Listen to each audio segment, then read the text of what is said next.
Fasting is the best way to lose weight. This is a really interesting one that obviously fasting has become more popular over the last, I'd say 5, maybe 10 years, right? With all the craze of intermittent fasting and so on and so forth. OMAD, 1 meal a day, another very popular one. And people have different protocols. So like the 16-8 with the intermittent fasting, 18-6.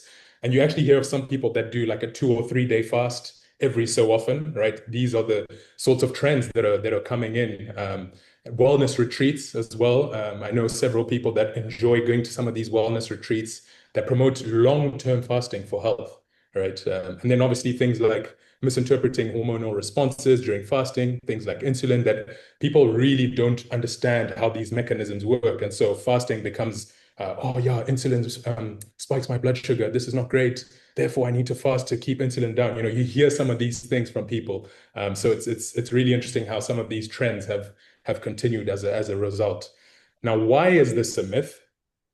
Fat loss is actually driven by total calorie intake over time, not necessarily meal timing, right?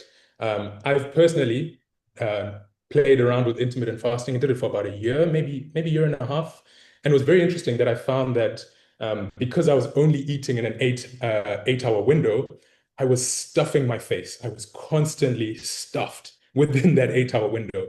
And yes, fair and fine, you have a shorter window. Therefore, generally, you will eat less food because you have less time. But it's so easy to also just overeat in terms of the total calories. And so, sometimes people actually end up putting on weight despite, fasting or eating in a much smaller window. Fasting doesn't necessarily provide metabolic damage compared to equal calorie diets. It often leads to overeating later or reduced performance for some individuals, as I've explained for myself, starting to overeat because I just need to eat. I've got this 8 hour window. I need to get as much food in as I can, which obviously a lot of people have experienced with Ramadan as well. Now, what's true? What do we do, right? If we're not going to fast for health, I mean for fat loss, what are we to do, right? Again, coming back to the same core principles. Eat whole nutrient dense foods, majority of the time, maintaining a moderate calorie deficit. Strength train 2 to 4 times a week. We want to obviously maintain muscle, challenging our bodies to hold on to as much muscle as possible whilst we're trying to maximize fat loss. You want to sleep 7 to 9 hours. This is where the magic happens, where your body rests, cells regenerate, you feel fresh and can go again and train again, have energy to go on about your days. And we want to focus on fasting, using fasting for its intended purposes, right? Religious reasons, such as fasting during Ramadan, for Christians who also fast, other religions fast, or when instructed by medical professionals. For example, if you're going to go and do a blood test, often the doctor will tell you to fast prior to that. So use it for its intended purposes.